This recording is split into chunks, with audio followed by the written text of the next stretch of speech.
Mambo vipi? Kwa majina naitwa Festo Dismas Stefano, ni creative design. Kwenye video ya leo nitakwenda kuwafundisha jinsi ya kutumia Adobe Audition ya mwaka 2023. Kila version ya Adobe Audition inakuja na kitu tofauti.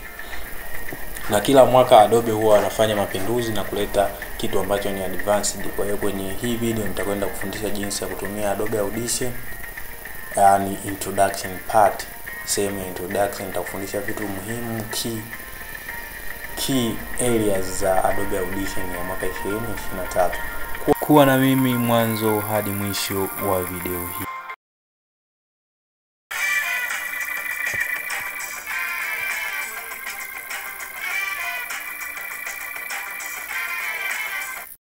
Basi tutaenda kuifungua Adobe yetu Audition ya 2020 na interface itakuwa inaonekana hivi kwa sababu mimi nishawahi kuifungua kabla, kwa hiyo itakuwa inaonekana hivi. Basi hizi ndo tools muhimu za kutumia na zitaanza kufanya kazi baada ya kurekodi sauti. Sasa sauti unaweza kurekodi wapi? Sauti utabonyeza hichi kitufe chekundu chenye alama nyekundu hivi, ndo kitakuruhusu uanze kurekodi sauti yako, na hapo sasa utakuwa unaanza kurekodi sauti yako. Utaweka sauti chochote, kama una kitu chochote, kama una rekodi nyimbo labda, au una rekodi sauti kwa ajili ya kutengeneza jingo kwa wale waandishi wa habari na vitu vingine. Lakini hivi vingine vitafunguka baada ya sauti kufanyaje, kurekodiwa. Hizi file edit, mat track, clip effect, hivi ni vitu muhimu ambavyo vitakusaidia katika editing ya sauti yako. Ukishaipata sauti, basi automatic itakupeleka kwenye editing. Hivyo nitakwenda kubonyeza hapa, itanihitaji niandike jina la kitu ambacho na rekodi. Kwa mfano ni tuseme na rekodi jingo.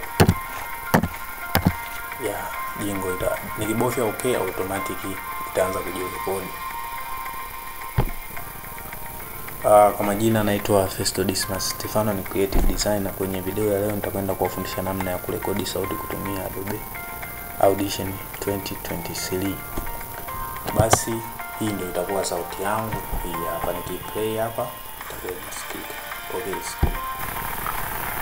Kwa majina naitwa Festo Dismas Stefano, ni creative designer. Kwenye video ya leo nitakwenda kuwafundisha basi yani hiyo sauti ndio itakuwa inaonekana hivi, na unaweza ukaiongeza hapa. Hichi ni kidude cha kuiongeza sauti. Ukibonyeza hivi inarudi chini, kuiongeza hivi na unaona inajiongeza.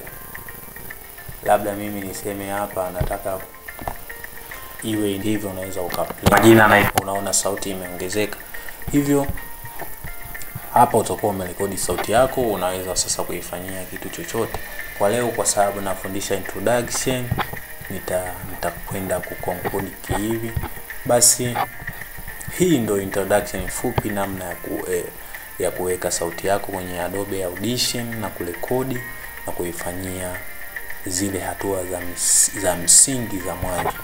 Na hapa kwenye mat track yenyewe itakusaidia kutumia zile sauti zaidi ya moja. Yaani kwa mfano una sauti zaidi ya moja unataka kurekodi. Kwa mfano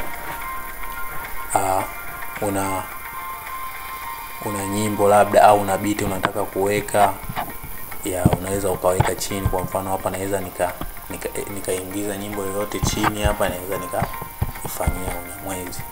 Basi mimi kwa sababu sina lengo hilo, nitakwenda conclude kama hivi. Basi utakuja hii sauti yako ili ikae kwenye mfumo wa audio, export utakuja file. Baada ya hapo utakuja kwenye export. Ukisave as, hii inamaanisha utakuja kuitumia hiyo sauti baadaye. Kwa sababu mimi nataka ni export sauti, nitakuja export. Baadaye nitakuja file.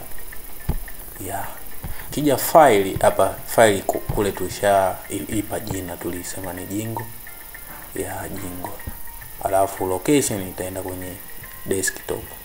Na hapa ni format ya ile sauti. Kuna format nyingi, lakini hakikisha inakaa kwenye MP3.